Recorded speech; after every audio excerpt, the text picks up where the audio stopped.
Hello दोस्तों, let's crack it में आपका स्वागत है। और कुरुक्षेत्र मैगजीन नवंबर 2021 की आप लोगों के सामने 22 रुपये की मैगजीन मार्केट में मिल जाएगी, बट हिंदी इंग्लिश में पीडीएफ इस टाइम अवेलेबल है। तो वो टेलीग्राम चैनल पर अपलोड कर दी गई है, वहाँ से आप डाउनलोड कर सकते हैं। स्पोर्ट्स इन रूरल इंडिया, ये इसका जो यहाँ पर है वो आर्टिकल का कवर पेज मतलब दिया गया है। पूरे अगर हम मैगजीन के अंदर देखें तो मेन जो थीम है वो स्पोर्ट्स के चारों तरफ यहाँ पर घूमती है। तो बहुत सारे आर्टिकल्स स्पोर्ट्स पर बेस हैं कि किस तरीके से हम रूरल एरिया के अंदर स्पोर्ट्स को री इन्वाइगोरेट कर सकते हैं, वुमेंस का पार्टिसिपेशन क्या होता है आपका स्पोर्ट्स के अंदर। और आपको आर्टिकल मिल जाएंगे like importance of health and fitness in sport, आपको मिल जाएगा rural India sporting optimism and hope, ठीक है, development of sport in rural India, किस तरीके से रूरल स्पोर्ट्स इंफ्रास्ट्रक्चर को बढ़ावा दिया जा सकता है। तो मैंने क्या किया कि ये सब स्पोर्ट्स वाले जितने भी आर्टिकल्स थे इन सभी को इग्नोर मार दिया है, क्योंकि हम 1 घंटे की वीडियो बढ़ाएंगे और यहाँ से हमें आप समझिए कितना ऐसे लिखने के लिए आएगा, क्या ऐसे लिखने के लिए आएगा, नहीं आएगा, ठीक है। तो ऐसे के बहुत कम चांसेस हैं, उसके ऊपर हम इतना ज़्यादा समय यहाँ पर नहीं दे सकते, क्योंकि इतने सारे नहीं आर्टिकल्स पढ़ सकते हैं। ये चीज़ें कॉमन है, ये फैक्ट चीज़ें हैं कि भाई ओलंपिक में क्या हुआ, पैरा ओलंपिक में किसने क्या जीता, और ये सब चीज़ें एक दो स्कीम निकलेगी, ठीक है निकलेगी, लेकिन उसके लिए 1 घंटे की वीडियो को बढ़ाने की ज़रूरत नहीं है। ओके, तो ये आपको तरीके से काम करना है। इसके लिए जो रेगुलर आपके सोर्सेज हैं उसमें आपको थोड़े से जो ट्रेडिशनल मार्शल आर्ट वगैरह हैं वो सब आपको मिल जाएंगे, वहाँ से आपको ये चीज़ें कवर करनी है। यहाँ से निकालने नहीं बैठना है कि एक एक पॉइंट निकाल रहे हैं, ये सब निकली हुई चीज़ें आपको बस डाल दीजिएगा इंडिया की मार्शल आर्ट फॉर्म्स, ठीक है। तो आपके सामने निकल करके आ जाएंगी, मैच ऑफ द फॉलोइंग में पूछी जा सकती है कि मलखम्ब है ये कहाँ पर फेमस है वगैरह वगैरह, ठीक है। तो यहाँ से आपको 1 बाय 1 लाइन पढ़ के नोट्स बनाने की ज़रूरत नहीं है। सिर्फ 2 आर्टिकल हमारे काम के यहाँ पर हैं, मैं आपको दिखाता हूँ कौन से हैं। वो एक आर्टिकल तो आपके पास यहाँ पर आ जाता है टेक्सटाइल इंडस्ट्री से रिलेटेड, ठीक है। चलिए देखते हैं, ये आर्टिकल हम स्पोर्ट्स का छोड़ रहे हैं, ये आर्टिकल स्पोर्ट्स का हम इग्नोर कर रहे हैं। ये है आपका, ठीक है, टूरिज्म, सॉरी टेक्सटाइल नहीं था, टूरिज्म सेक्टर है। ओके, अतिथि देवो भव, growth of Indian tourism sector. तो टूरिज्म सेक्टर के ऊपर ऐसे है, इसको हम देख लेते हैं क्योंकि जनरली हमें देखने के लिए नहीं मिलते इस तरीके के। ओके चलिए, the state of economic development, किसी भी कंट्री की, कोई भी कंट्री हो, उसकी इकोनॉमिक डेवलपमेंट डिपेंड करती है कि वो अपने प्राइमरी सेकेंडरी और आपके टर्शरी या सर्विस सेक्टर वगैरह में कितना कंट्रीब्यूट करता है। ओके, कितना ज़्यादा कंट्रीब्यूशन यहाँ पर करता है, और उसके अनुसार उसकी जीडीपी यहाँ पर डिसाइड होती है कि डेवलपमेंट किस तरीके का है, प्राइमरी सेक्टर है, सेकेंडरी सेक्टर है, टर्शरी सेक्टर है, कितना कितना हिस्सा यहाँ पर वो कंट्रीब्यूट कर रहे हैं। अगर हम इंडिया की बात करें, it is found that contribution of the service sector to the GDP, service sector का जीडीपी में कंट्रीब्यूशन 55% के करीब है। Out of that the share of tourism sector is significant, tourism sector 5% contribute करता है जीडीपी में, ये काफ़ी है। Okay, and also create direct and sustainable employment. लगभग आप देखो कि 1 आउट ऑफ 10 जॉब्स जो भी इंडिया में अवेलेबल हैं वो टूरिज्म सेक्टर के अंदर है। तो 10 जॉब में से एक जॉब, अगर आप मतलब 10 लोगों में पूछोगे, 10 जॉब करने वाले लोगों में से पूछोगे, तो एक कहेगा कि हम टूरिज्म सेक्टर में जॉब करते हैं। Okay, further it generates foreign exchange earning, तो बाहर के लोग यहाँ पर आते हैं, फॉरेन एक्सचेंज की हमारी अर्निंग भी होती है through enhance exports. Overall the impact of tourism sector is multi dimensional, tourism sector का इम्पैक्ट मल्टी डायमेंशनल है, and as all the producing sector are interconnected and interdependent. तो सारे के सारे जो सेक्टर हैं टूरिज्म के अंदर, जितने भी सेक्टर हैं लाइक ट्रांसपोर्ट सेक्टर वगैरह, ये सभी आपके इंटरकनेक्टेड हैं और इंटरडिपेंडेंट सेक्टर हैं। टूरिज्म सेक्टर बहुत तेज़ी से बढ़ रहा है, इंडिया के अंदर भी ऐसा ही है, लार्जेस्ट इंडस्ट्री है in terms of economic benefit, ठीक है। इकोनॉमिक बेनिफिट होते हैं, साथ ही साथ सोशियो इकोनॉमिक इम्पैक्ट भी यहाँ पर पड़ता है, और इक्विटी को भी इनेबल करता है। इंडिया जो है वो एन्जॉय करता है ग्लोबली, इंडिया एन्जॉयज़ रेस्पेक्ट ग्लोबली, हमारे पास अलग तरीके की कह सकते हो कि कल्चर यहाँ पर मौजूद है। दुनिया की सबसे रिचेस्ट कल्चर हमारे पास है, दुनिया की सबसे डाइवर्स हेरिटेज हमारे पास है। India's glorious tradition and rich cultural heritage, उसी के कारण इंडिया का जो ट्रेडिशनल आपका जो हेरिटेज है, ट्रेडिशनल जो कल्चरल हेरिटेज हमारे पास है, उसी की वजह से इंडिया का टूरिज्म सेक्टर इतना ज़्यादा मजबूत है।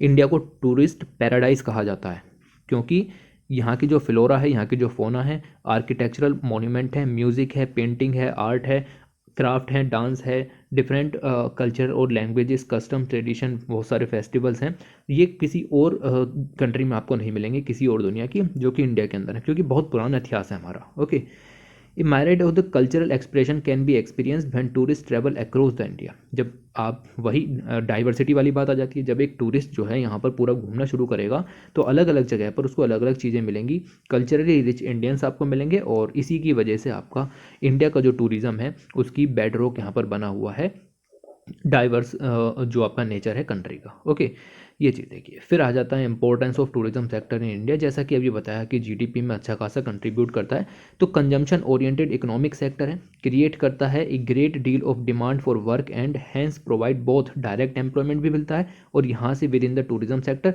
और साथ ही इनडायरेक्ट एम्प्लॉयमेंट भी मिलता है। लाइक मान लो कोई यहाँ पर आपने किसी चीज़ को हेरिटेज डिक्लेयर कर दिया तो उसके चारों तरफ दुकानें वगैरह खुलनी शुरू होंगी, ऑटो वाले रिक्शा वाले वहाँ पर जाने शुरू होंगे, तो सब इनडायरेक्ट एम्प्लॉयमेंट भी यहाँ पर शुरू हो जाता है। ओके, और डायरेक्ट एम्प्लॉयमेंट, डायरेक्ट आपको बिल्डिंग के अंदर ही मतलब सिक्योरिटी गार्ड वगैरह है, ये सब चीज़ें भी देखने के लिए मिलेंगी, और ये गाइड वगैरह हैं वो सब। तो डायरेक्ट जॉब, इनडायरेक्ट जॉब, दोनों तरह की जॉब आपको कंट्रीब्यूट होती हैं।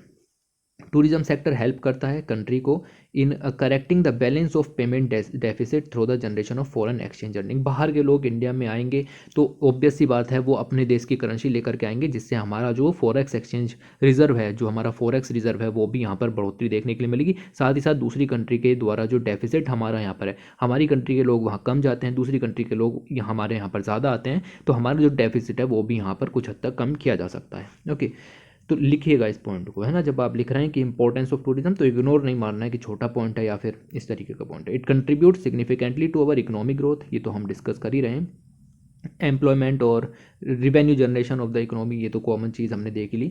Tourism sector has a high multiplier effect in creating employment and enhancing the income. तो बहुत ही इंपॉर्टेंट पॉइंट है ये आपका, हाई मल्टीप्लायर इफेक्ट आपको देखने के लिए मिलेगा। मतलब एक बार इन्वेस्टमेंट आपने किया तो बहुत सारे लोगों को एम्प्लॉयमेंट देखने के लिए मिलता है, डायरेक्ट और indirect. It helps in redistribution of income, income का रीडिस्ट्रीब्यूशन होता है, और पॉवर्टी रिडक्शन के लिए एक अच्छा टूल यहाँ पर ये साबित हो सकता है। It helps the bringing down of urban rural disparity, क्योंकि रूरल एरिया में भी टूरिज्म यहाँ पर बढ़ता है। ओके, जिसको एग्री टूरिज्म आप यहाँ पर कह सकते हो, इको टूरिज्म आप इसको यहाँ पर कह सकते हो। टूरिज्म अब सिंपल नहीं रहा, अलग अलग तरीके के यहाँ पर चीज़ें बढ़ चुकी हैं, तो पुअर है, रिच है, उन सब के बीच का डिवाइड यहाँ पर कम हो जाता है। Okay, the importance of tourism sector in India has many facet and multiple implications for the integrated socio economic development यहाँ पर देखने के लिए मिलेगा। तो इंटीग्रेटेड सोशियो इकोनॉमिक डेवलपमेंट की बात हो रही है, और मल्टीपल इम्प्लीकेशंस भी आपको यहाँ पर देखने के लिए मिलेंगे। टूरिज्म सेक्टर अगर आप देखें कि पॉवर्टी को अच्छा खासा एलिविएट करने के लिए एक मोस्ट प्रीफर्ड सेक्टर है। इनइक्वालिटी भी इस सेक्टर से कम की जा सकती है, और अनएम्प्लॉयमेंट की प्रॉब्लम भी इस सेक्टर से कम की जा सकती है। ओके, जैसी कंट्री इंडिया है उस तरीके से, मतलब मोस्ट पॉपुलेटेड कंट्री यहाँ पर है। Okay, it provides large scale employment to the tourist assistants, tourist जो उनके असिस्टेंट्स हैं, गार्ड वगैरह हैं, हॉकर हैं, टैक्सी ड्राइवर्स हैं, टूरिस्ट गाइड्स हैं, फोटोग्राफर्स हैं, स्ट्रीट वेंडर्स हैं, उनको डायरेक्ट इनडायरेक्ट एम्प्लॉयमेंट यहाँ पर देखने के लिए मिलेगा आपको। तो यही तो मैं आपको बता रहा हूँ कि फ़ोटो खींचने वाला वहाँ पर होगा, उसको भी यहाँ पर एम्प्लॉयमेंट मिला। ठीक है, this sector also opens up avenues for travel agencies, travel agencies भी यहाँ पर उनको भी सर्विसेज देने का और ज़्यादा मौका मिलेगा। सप्लाई इंडस्ट्रीज़ बढ़ेंगी, एडवर्टाइजमेंट एजेंसीज़ हैं, फूड कैटरिंग इंडस्ट्री है, मोटल है, होटल्स है, रेस्टोरेंट्स है, इन सभी को यहाँ पर देखने के लिए मिलेगा आपको।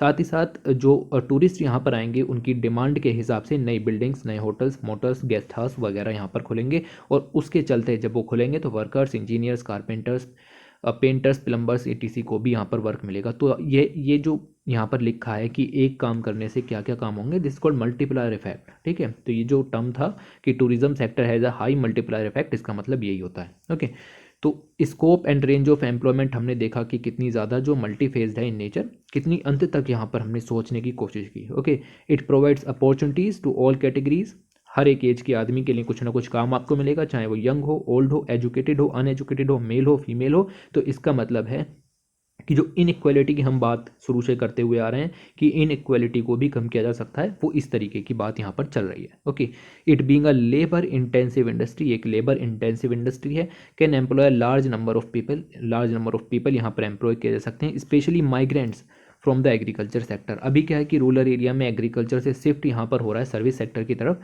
और मैन्युफैक्चरिंग सेक्टर की तरफ, तो हम यहाँ पर इनको यूज़ कर सकते हैं एज आप देख सकते हो, क्योंकि टूरिज़्म आपकी लेबर इंटेंसिव इंडस्ट्री है, तो वहाँ पर लेबर चाहिए, और जो लोग एग्रीकल्चर से शिफ्ट हो रहे हैं उनको हम यहाँ पर एम्प्लॉय कर सकते हैं। ओके, तो जो प्रेशर हमारे ऊपर आ रहा है एग्रीकल्चर सेक्टर से, उसको यहाँ पर कम किया जा सकता है। ये दिया गया था importance of tourism sector in India. तो एक लाइन में भी आप यहाँ पर देख सकते हो, कंट्रीब्यूट करता है to the national income, direct employment देखने के लिए मिलेगा, medium avenues, medium and avenue for cultural exchanges, local rural area development, inclusive development, foreign exchange earning, contribution to indirect employment, market for new product and services as per the need of tourist, okay, increase in revenue and additional income, equity and empowerment especially of women or old, okay, uneducated भी। Growth and trend देख सकते हैं tourism sector के, ये सब चीज़ें आसानी से अवेलेबल नहीं होती हैं। ये जैसे ग्राफ वगैरह दिए गए हैं या फिर डाटा दिया गया है, ऐसे सर्च मारोगे तो इंटरनेट पर आपको आसानी से नहीं मिलेगा। ओके, तो ये मेन चीज़ें होती हैं, बाकी का मटेरियल आपको इधर उधर देखने के लिए मिल जाएगा, लेकिन ये मेन चीज़ें होती हैं। आप देखो कि domestic tourist visit in million यहाँ पर दी गई है, 2020 में इतनी थी because of corona virus obviously, okay. तो और आप देख सकते हो कि फॉरेन टूरिस्ट भी यहाँ पर कोरोना वायरस में भी काफ़ी लोग आ गए यहाँ पर, ठीक है। तो ये सब चीज़ें यहाँ पर आप डाटा देख सकते हो कि किस तरीके से ये चीज़ लगातार बढ़ रही है, ठीक है, लगातार बढ़ रही है भाई। ध्यान दो कि 2009 से, यानी ऐसा क्वेश्चन बन सकता है पिछले 10 साल से डोमेस्टिक जो टूरिस्ट विजिट है वो लगातार बढ़ी है, या फिर आपका पूछा जा सकता है फॉरेन टूरिस्ट जो अराइवल है वो किस तरीके से बढ़ा है। तो आप देखो कि ये यहाँ पर ये सब लगातार बढ़ा है, ठीक है, कंटिन्यूअसली इंक्रीजिंग है, जिगजैग इंक्रीजिंग नहीं है, ओके, कंटिन्यूअसली इंक्रीजिंग है। इस तरीके के क्वेश्चन देखे गए हैं, ओके। चेंजिंग लैंडस्केप एंड अतिथि देवो भव।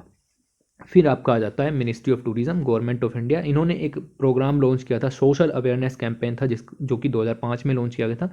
इसका नाम था अतिथि देवो भव, मतलब guest is like our God, okay. तो इसका जो पर्पस था वो ये था कि जो इंडिया में रहने वाले लोग हैं उनको ये समझाना था कि अगर बाहर से कोई भी घूमने के लिए आए, कोई भी यहाँ पर टूरिज्म के लिए आए, तो आप उसके साथ अच्छा बर्ताव करें, ओके।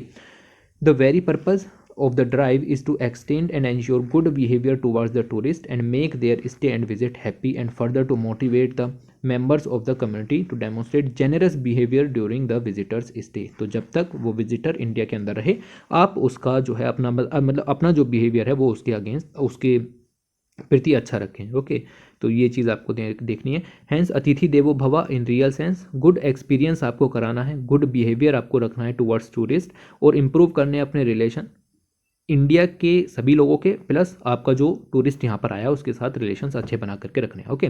द कैंपेन जो टारगेट करता है पब्लिक को और फोकस करता है मेनली टूरिज्म इंडस्ट्री के अंदर जितने भी स्टेक होल्डर्स हैं, लाइक ऑटो वाला है तो वो उससे 10 गुना ज़्यादा फेयर ना मांग ले, ठीक है, या फिर उसको गलत जगह पर ना छोड़ दे। इस तरीके के बिहेवियर आपको नहीं करने हैं, ओके। और प्यार से बात करनी है कि सर ऐसे ऐसे ऐसे वगैरह वगैरह उनको बताते हुए, ठीक है, ये सब आप अवेयर हैं, ओके।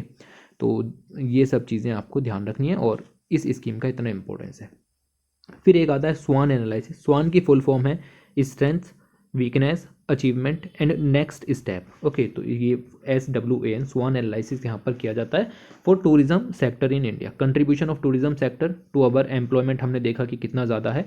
उसी के साथ द गवर्नमेंट कमिटेड है to promote the tourism sector, government का मकसद है टूरिज्म सेक्टर को प्रमोट करने का। फॉर इट्स मल्टीप्लायर इफेक्ट, मैंने बताया क्या होता है मल्टीप्लायर इफेक्ट क्या होता है, और मैंने आपको एक बात बताया कि मल्टीफेस्ड बूस्टिंग अप ऑफ इकोनॉमी भी क्या होती है, ओके। तो एक क्रिटिकल स्वान एनालिसिस यहाँ पर आता है जिसके अंदर 4 चीज़ें, strength, weakness, achievement and next of the tourism sector in India is done to assess and suggest the need, intervention and improvement. मतलब टूरिज्म सेक्टर के अंदर और कौन कौन सी कमियाँ हैं, चुनौतियाँ हैं, उनको कैसे पूरा किया जा सकता है और आगे के स्टेप्स कैसे लिए जा सकते हैं, ओके।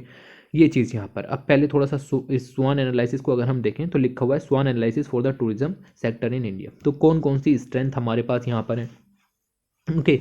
तो सेंटर है, स्टेट है, दोनों ने बहुत अच्छी तरीके की स्कीम चलाई हैं टूरिज्म सेक्टर को प्रमोट करने के लिए, ये हमारी स्ट्रेंथ है, okay. Variety of price offers available for all categories of the customers, ये सब हमारी स्ट्रेंथ है। अभी इसमें ज़्यादा डिटेल में नहीं जाना, ओके। कुछ वीकनेसेस भी हमारी यहाँ पर हैं, like maintenance and cleanliness, hygiene, ये कुछ जगह पर चैलेंजेस है, इसको यहाँ पर सॉर्ट आउट करना है। Safety and security aspect of the आपका जो टूरिस्ट यहाँ पर है उसका, ओके, ये सब चीज़ें करना है। नई टेक्नोलॉजी और accessibility of mobile internet at the site, जहाँ पर वो टूरिस्ट यहाँ पर आया है वहाँ पर होनी चाहिए। वहाँ पर पब्लिक प्लेस में जो फ़ोन बूथ्स हैं वो भी वहाँ पर होने चाहिए। वहाँ पर जो टॉयलेट की सुविधा है वो भी होना चाहिए। सेफ़ ड्रिंकिंग वाटर वहाँ पर होना चाहिए। ये सब कुछ सुविधाएँ जो कि ट्रैवल्स को होनी चाहिए।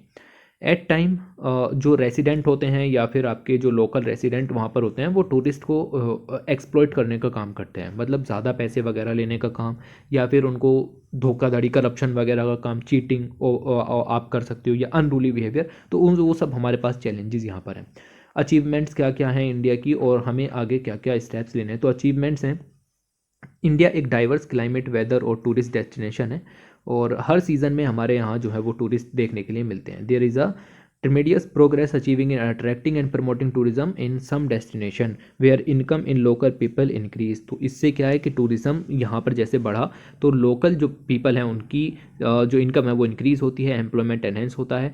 जो एमएसएमई सेक्टर हैं, लोकल या आर्टिजन्स बिजनेस हैं, वो भी यहाँ पर अच्छे होते हैं क्योंकि उनका सामान वहाँ पर बिकेगा। ओके, द अनटैप्ड पोटेंशियल जो कि is in attracting and encouraging the planned tourism, especially for the foreign tourist by enabling greater and memorable experience is on rise। तो जो टूरिस्ट है उसके साथ वही बात आ जाती है कि बिहेवियर की बात है और उनको अट्रैक्ट करना है इंडिया की तरफ, और ये भी अचीवमेंट रही है। तभी तो आप देख रहे हो कि लगातार हमने देखा पिछले 10 सालों में कंटिन्यूसली इंक्रीज़ देखने के लिए मिला है। ओके, बहुत सारी स्कीम्स भी चलाई हैं सरकार ने, लाइक प्रसाद स्कीम है, स्वदेश दर्शन स्कीम है, नीचे जो टूरिज़्म है वो यहाँ पर चलाया गया है। ये सब जो स्कीम्स हैं यहाँ पर वर्क कर रही है, ये हमारी कुछ अचीवमेंट है। हम आगे क्या कर सकते हैं, तो वही कर सकते हैं कि there is a dire and urgent need to design tourism as an experience, मतलब लोग दोबारा आने की सोचें। ओके, ऐसा आपको यहाँ पर करना है, rather than just a service of visiting place, food and stay shopping. हमें उसको एक्सपीरियंस में तब्दील करना है, लोग जाकर के बताएं कि हमने ये काम किए। ओके,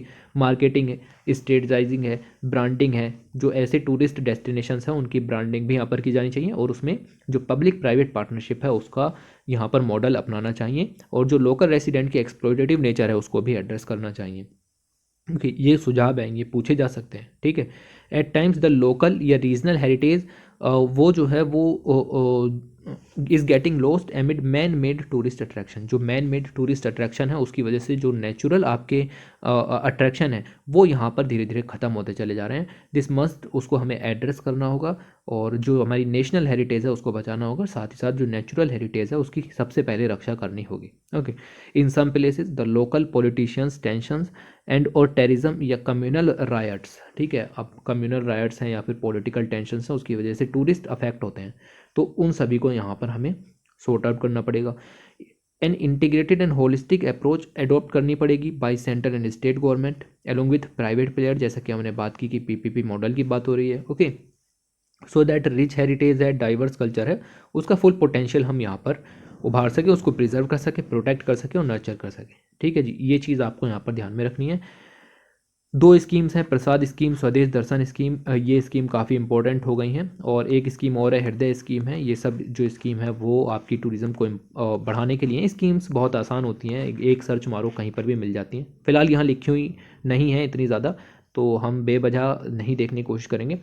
जैसे इनकी फुल फॉर्म लिखी हुई है, स्वदेश दर्शन एक इनिशिएटिव है जो कि गवर्नमेंट के द्वारा यहाँ पर लिया गया to enrich the tourist experience and to enhance opportunities and to promote lesser known destination. देखिए, स्वदेश दर्शन स्कीम जो लेसर नोन डेस्टिनेशन है, जहाँ पर टूरिस्ट कम जाते हैं, उन जगहों को प्रमोट करने के लिए। फिर दूसरी स्कीम है प्रसाद स्कीम, जिसका नाम है pilgrimage rejuvenation and spiritual heritage augmentation drive. नाम से स्पष्ट है, हेरिटेज की ऑगमेंटेशन के लिए ड्राइव चलाई गई है। मिनिस्ट्री ऑफ टूरिज्म की जो स्कीम है यहाँ पर ये है, और स्पेशल ऑब्जेक्टिव क्या है, holistic development of pilgrimage and heritage destination development करना है। इस ड्राइव के अंतर्गत लगभग 57 साइट्स आर आइडेंटिफाइड 29 स्टेट्स के अंदर एंड यूटीज़ के अंदर 57 साइट्स यहाँ पर ली गई हैं, और उसके लिए बहुत सारे पैसे यहाँ पर दिए गए हैं। 36 प्रोजेक्ट लॉन्च किए गए हैं टूरिज्म के लिए, जिससे कि डेवलपमेंट हो सके।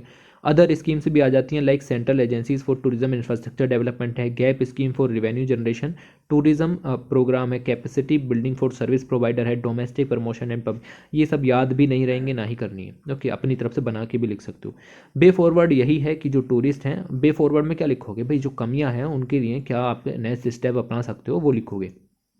ठीक है, तो यहाँ पर लिखा हुआ है कि great quality experience to be treasure for years. तो ऐसा हमें वही है, टूरिज़्म को एक्सपीरियंस यहाँ पर बनाना है, और कुछ यहाँ पर नहीं लिखा हुआ। ओके, तो ये चीज़ आप यहाँ पर ध्यान में रखो। उसके बाद फिर से स्पोर्ट्स के 2 आर्टिकल्स हमने उनको स्किप किया है, और इसके बाद एक और ख़ास आर्टिकल यहाँ पर आ जाता है, इसको हम पढ़ेंगे पूरा, ये आर्टिकल है प्रधानमंत्री आवास योजना के बारे में, टुवर्ड्स अफोर्डेबल हाउसिंग। तो बात चल रही है हाउसिंग फॉर ऑल के बारे में।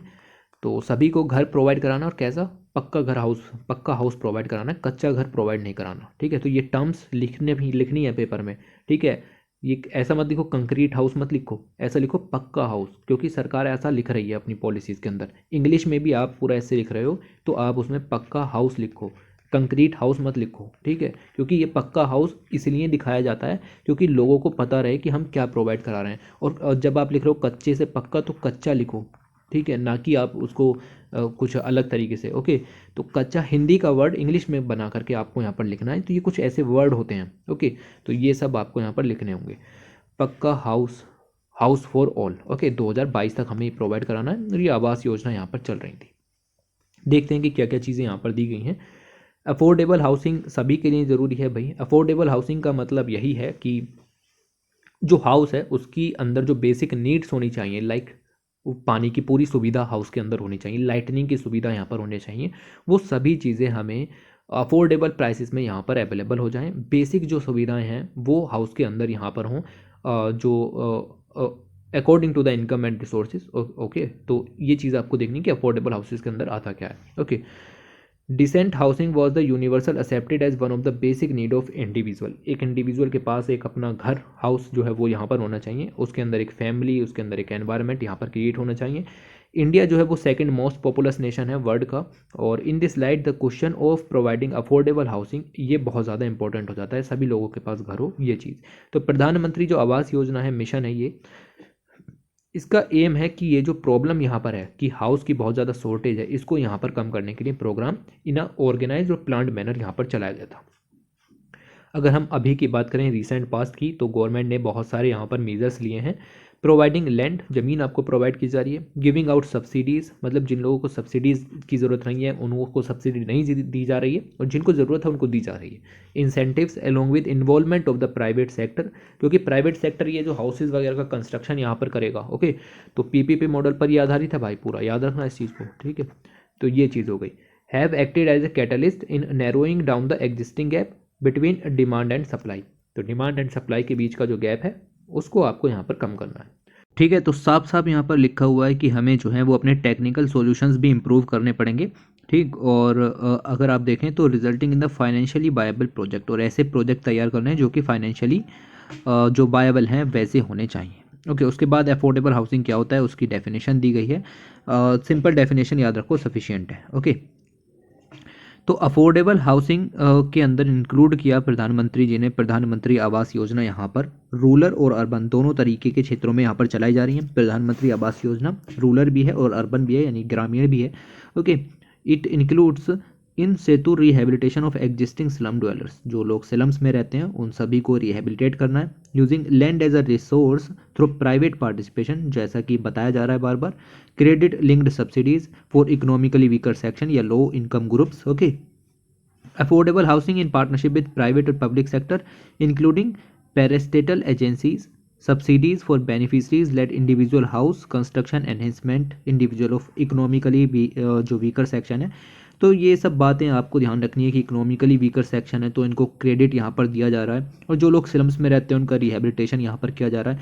ये जो स्कीम है प्रधानमंत्री आवास योजना इंप्लीमेंट की जा रही है by providing central assistance to urban local bodies. Urban local bodies को सेंट्रल असिस्टेंस प्रोवाइड की जाती है ताकि वो उस पर आगे वर्क करें। तो मोदी गवर्नमेंट ने यहाँ पर providing house for the poor and needy. Rural area के अंदर आप देख सकते हैं कितने बेनिफिशरीज हैं, कितने हाउस बिल्ड हो गए, याद रखने की ज़रूरत नहीं है। मैनी इंटरनेशनल जो रेजोल्यूशंस हैं या फिर कन्वेंशन है, जैसे कि मैं कहूँ आपसे कि international convent for economic social and cultural changes rights, ये एक पूरी कन्वेंशन है। एक है वैनकोवर डिक्लेरेशन, याद रखना, ऑन ह्यूमन रीसेटलमेंट, सेटलमेंट के ऊपर, रीसेटलमेंट के ऊपर, ठीक है। ये सारी जो आपकी इस तरीके की कन्वेंशंस हैं, ये डिक्लेरेशन है, ये हमें इस चीज़ के लिए मोटिवेट करती है कि हमें स्टैंडर्ड्स ऑफ लिविंग अपनी कंट्री के अंदर उभारने हैं, क्योंकि इंटरनेशनल लेवल पर भी इस तरीके का काम हो रहा है। तो याद रखो कि वैनकूवर डिक्लेरेशन है, ये सब ऐसे पीटी के छोटे छोटे पॉइंट निकल जाते हैं, बट बहुत ज़्यादा पोटेंशियल क्वेश्चन नहीं होते, इसीलिए। Though the Indian constitution does not directly guaranteed the right to housing, आपको पता है राइट टू हाउस जैसा कुछ भी आपका ऐसा नहीं है, लेकिन आप देखें कि but has address the importance the shelter through DPSP। तो स्टेट की जो पॉलिसीज़ हैं, DPSP पॉलिसीज़ हैं, उनके ज़रिए हम अपना जो राइट टू हाउस है, ऐसा कोई राइट टू हाउस आपका कॉन्स्टिट्यूशन में तो नहीं है, बट इसको एज अ राइट हम यहाँ पर प्रोवाइड करा सकते हैं। ओके, तो ये काम यहाँ पर किया जा सकता है। To address the issue of severe scarcity of the houses की स्केरसिटी है, जी हाँ बिल्कुल है। Okay, for the rural people and empowering them, the government of India ने लॉन्च की हैं बहुत सारी हाउसिंग स्कीम्स, जिनको हम अभी देखेंगे। Recognising the need and significance of easy access of the housing for the deprived, और इन सभी को देखते हुए आप देखें, to fulfill the objectives of providing shelter to all, India in June 1996 became a signatory to the Istanbul Declaration on Human Settlement। याद रखना भाई, इस्तानबुल डिक्लेरेशन किस चीज़ से रिलेटेड है, वैंकूवर डिक्लेरेशन किस चीज़ से रिलेटेड है, डायरेक्ट क्वेश्चंस निकल सकते हैं। ओके, तो पहले आप ये वाली टेबल यहाँ पर देखिए कि जब से इंडिया इंडिपेंडेंट यहाँ पर हुआ है तब से किस तरीके की स्कीम है। तो 21 स्कीम यहाँ पर दी हैं। अब क्या करना है, क्या सबको याद करना है? नहीं याद करना है, ठीक है। तो कुछ बड़ी स्कीम्स यहाँ पर निकलती हैं जो कि हमने कभी सुनी हो, वैसी स्कीम्स को हम यहाँ पर उनकी सन याद नहीं करेंगे, क्रोनोलॉजी में हम यहाँ पर याद रखेंगे फॉर UPSC पर्पस। ओके, तो जैसे बहुत सारी स्कीमें सबसे पहले शुरू की गई, integrated subsidies housing scheme for industrial workers and economical weaker section, याद नहीं रखना, ठीक है। Low income group housing scheme है, subsidizing house scheme for plantation worker है, मिडिल इनकम्स के लिए, रेंटल हाउसिंग के लिए है, ठीक है। ये स्कीम है 6 नंबर की, slum clearance and improvement scheme. Okay, तो हमें स्लम्स का जो है स्लम ड्वेलर्स जो उनका रिहेबिलिटेशन का प्रोग्राम 56 से यहाँ पर चलता हुआ आ रहा है। ओके, तो ऐसे सब प्रोग्राम्स यहाँ पर देख सकते हो। इंदिरा आवास योजना यहाँ पर शुरू की गई 1985 के अंदर। ओके, याद रखो। उसके बाद आप यहाँ पर देख सकते हो कि national slum development programme launch किया गया, प्रधानमंत्री ग्रामोदय योजना आई।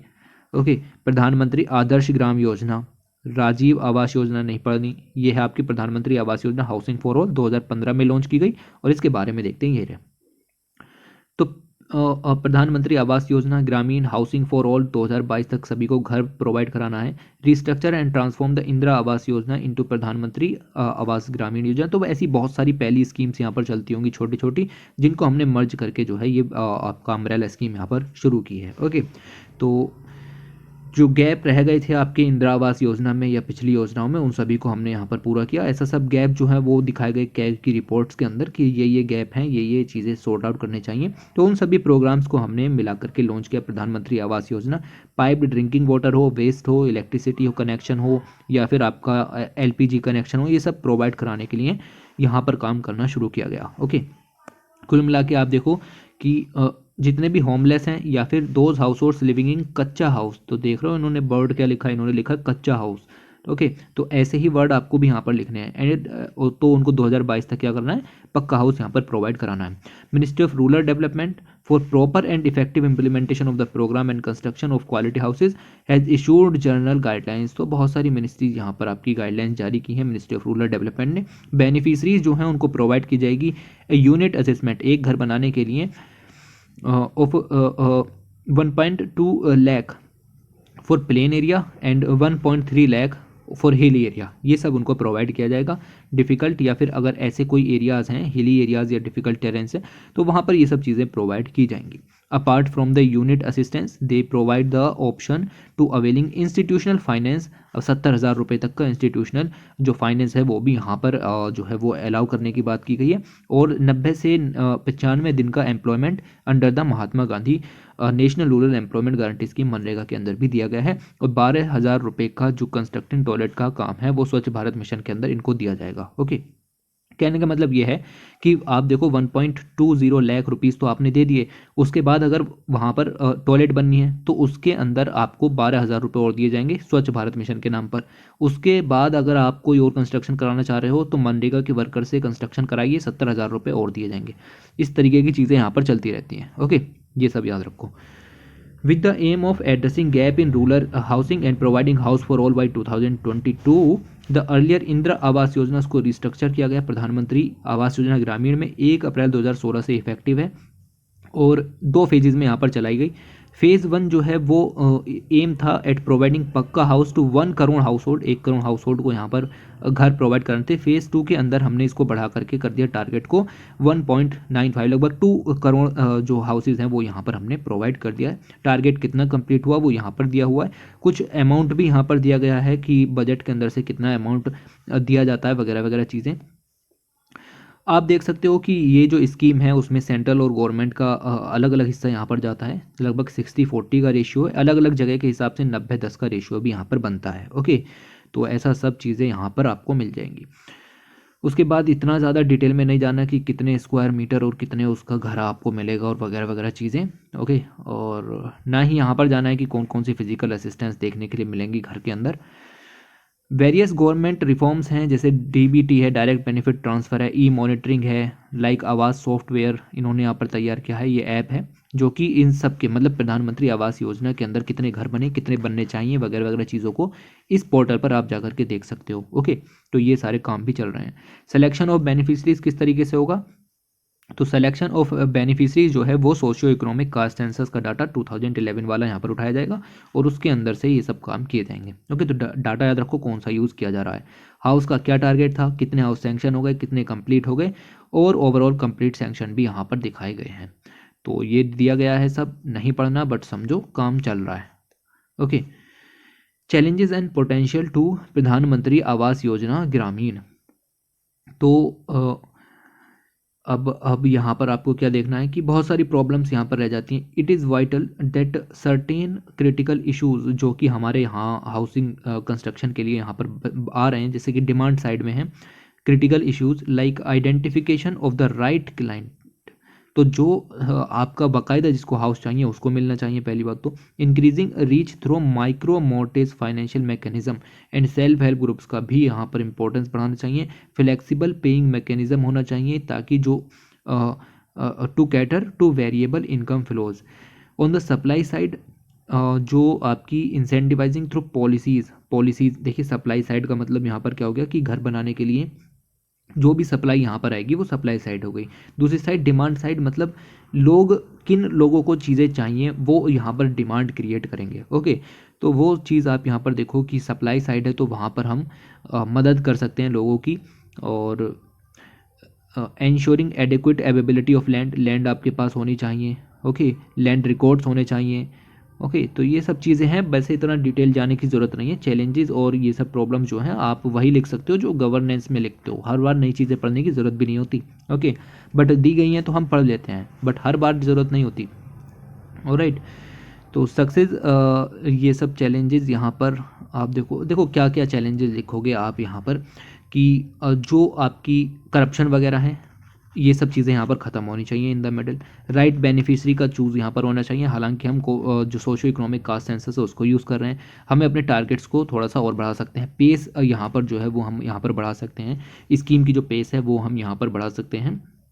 दूसरी तरफ जो हम बात कर सकते हैं कि डिमांड और सप्लाई दोनों को आपको साथ में लेकर के चलना है। ओके, तो इस तरीके से आपको अपना ऐसे लिखना होता है। ऐसे राइटिंग इसी को कहते हैं कि कुछ नहीं आता फिर भी लिख रहे हैं। ओके, बट यहाँ से आप नहीं देखो वरना आपका ये सभी हो जाएगा। ठीक है, कंक्लूज़न के अंदर क्या देखेंगे, तो वही देखेंगे कि रूरल हाउसिंग जो है वो टॉप प्रायोरिटी एरियाज़ में आ रही है, तो गवर्नमेंट ने प्रधानमंत्री आवास योजना यहाँ पर लेकर के आए ग्रामीण, और जिसकी वजह से हाउसिंग फॉर ऑल 2022 तक प्रोवाइड कराना है वगैरह वगैरह चीज़ें आप इसको ख़त्म कर सकते हो। PM Awas Yojana Gramin is expected to have a strong forward linkage with other sectors in the economy, तो इकोनॉमी के बाकी के सेक्टर भी बढ़ेंगे। भाई सीमेंट इंडस्ट्री बढ़ेगी जब इतने सारे घर बनेंगे, ब्रिक इंडस्ट्री यहाँ पर बढ़ेगी इतने सारे घर बनेंगे, स्टील इंडस्ट्री भी यहाँ पर बढ़ेगी क्योंकि उसके अंदर स्टील का फ्रेम तो लगेगा ही कहीं ना कहीं। ओके, तो रूरल इकोनॉमी को भी बढ़ावा मिलेगा और ये जो आपके सप्लीमेंट्री सेक्टर्स हैं उनको भी बढ़ावा मिलेगा। ओके, तो इस तरीके से आपको यहाँ पर देखना था।